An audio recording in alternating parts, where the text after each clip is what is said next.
দিলীপ ঘোষ ঠিকই বলেছেন। আমি তো তৃণমূল থেকেই এসেছি, তৃণমূল থেকেই বিজেপিতে এসেছি। কিন্তু উনি যে বলছেন কি উনি বিজেপিতে জন্মলগ্ন থেকে বিজেপিতে ছিলেন, তারপরে বিজেপি বিশ্বাস করছে না কেন? আমার উপরে তো বিজেপিও বিশ্বাস করে দলে নিয়ে এসছে, আর তৃণমূল আমার উপরে সব থেকে খার খেয়ে থাকে।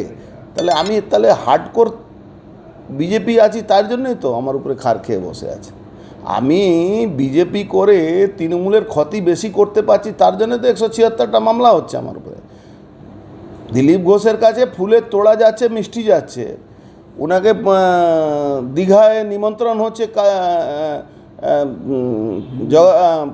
জগন্নাথ কালচারাল সেন্টারে, আর আমাদের কাছে নোটিশ আসছে, পুলিশের নোটিশ। তো কে হার্ডকোর আছে, কে তৃণমূলের সঙ্গে আছে, কে বিজেপি করছে, এটা তো মানুষ ঠিক করে নেবে। বাংলা মানুষ দেখুন, একটা কথা বল, বাংলা মানুষ সব কিছু বুঝে।